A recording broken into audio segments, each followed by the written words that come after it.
Hello and welcome to Strange Stories. It's great to have you here.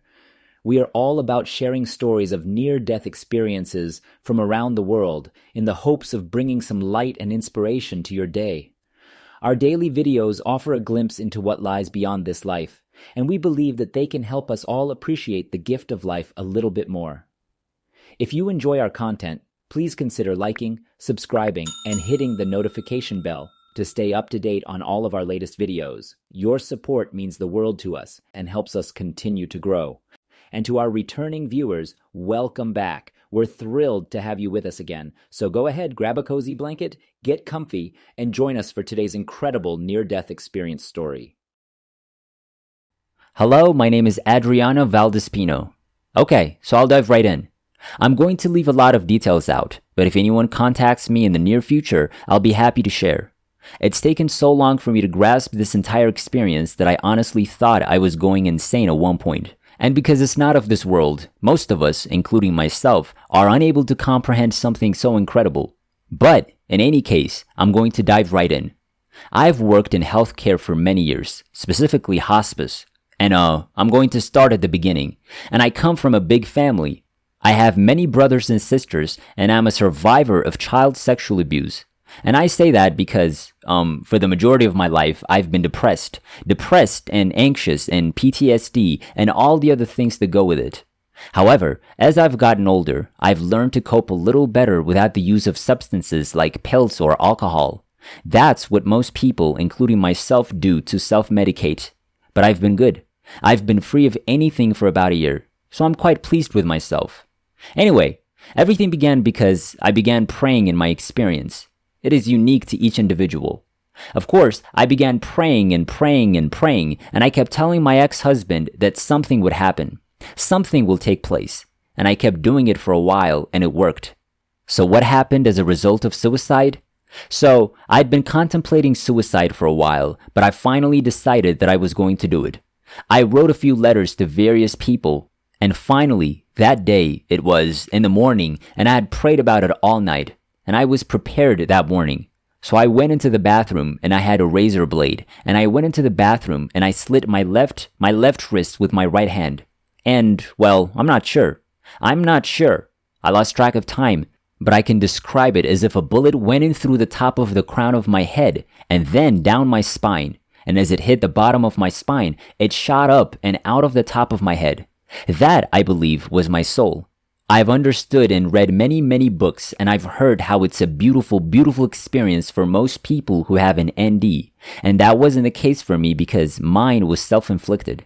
That, I believe, is the reason. As my soul shot out of my head, I looked down and thought, who's that? It was only a quarter of a second before I realized it was me.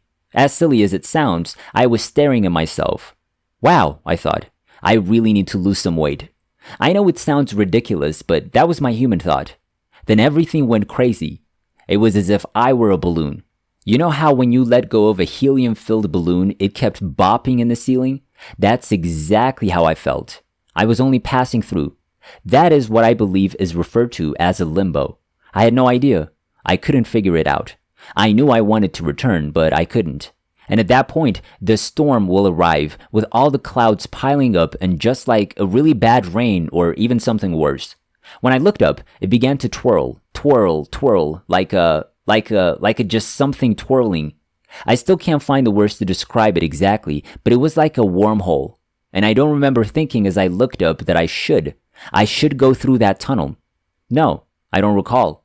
It was instinct that drove me to leave. And I was moving at breakneck speed through that tunnel. I'm at a loss for words. When you go through this place, there's never a time when there's no time. However, if I had to describe it in human terms, I would say it was faster than light. I traveled through that tunnel at 1,000,000 times the speed of light. And as I was going through it, I remember thinking, oh my God, I should look at all of this so I can tell people what I'm seeing. As a result, I could see a light at the end of the tunnel. And when I go to the end of the tunnel, to the light, there was a popping sound, and I popped into another dimension, not of this world. It isn't from this world. I remember walking in and looking at my hands, wondering what was going on. Okay, I finished it because it didn't make sense. I'm now completely insane. I was in a sort of holding area. I felt compelled to wait for something, but I knew instinctively, it was an instinct. It wasn't anything I had planned, but it was putting my mind to it. Because this event was timed, I had to keep going. So I continued walking to my left, up to my left, the left on my top left. There were 5 angels present. I can see them quite clearly. I could see what they were wearing. They were armored. They were stunningly beautiful. They had blue eyes that were blown.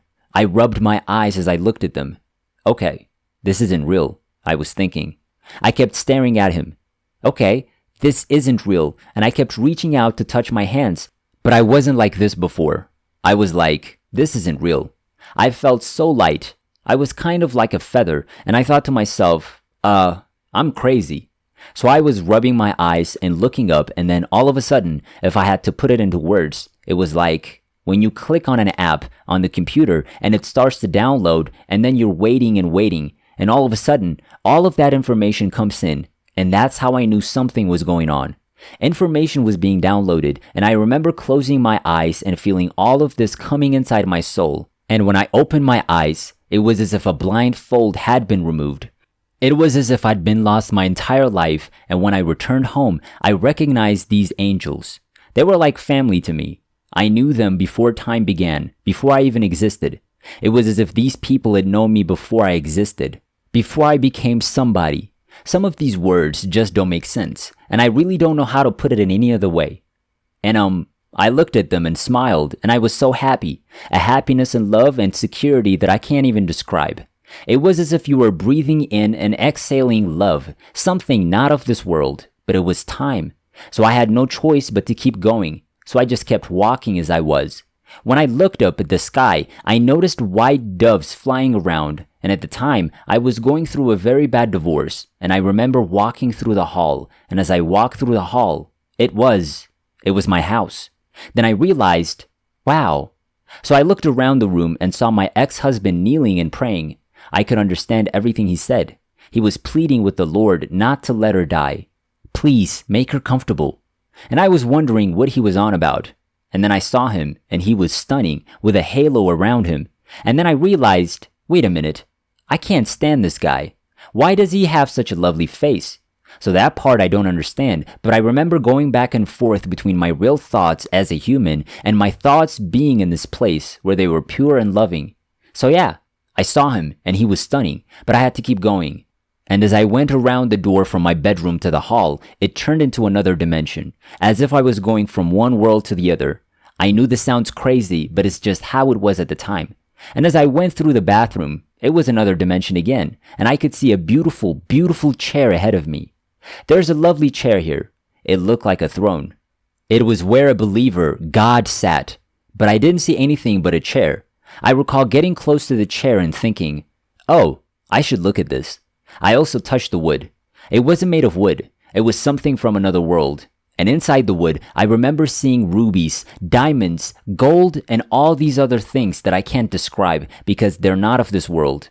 So I kept walking, and as I was walking, it began to get dark, and my thoughts were of sadness, despair, and loneliness. And I was thinking, and I felt my arms drop, and up ahead was dark and looked red. And I wondered, where am I? It finally dawned on me. I couldn't cry because I was in hell. I was unable to scream. I couldn't do anything. I did not see any demons. I never saw the devil. I didn't see anything, but I did feel grief, sadness, and all the horrible things that we do on earth.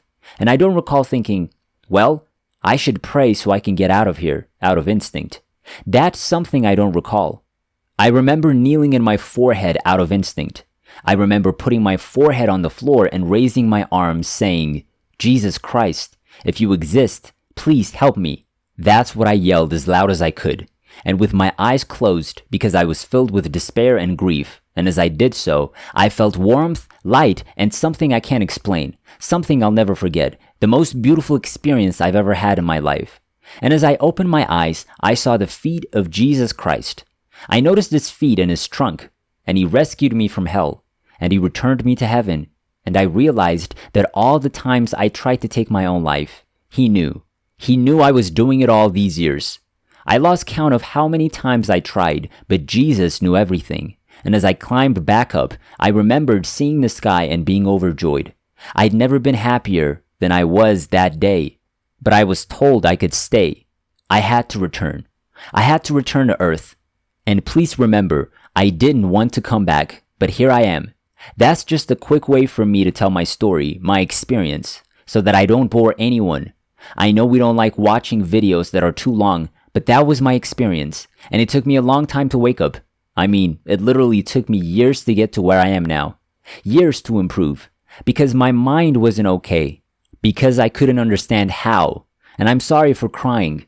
I couldn't believe how much Jesus adored us, and we simply take things for granted.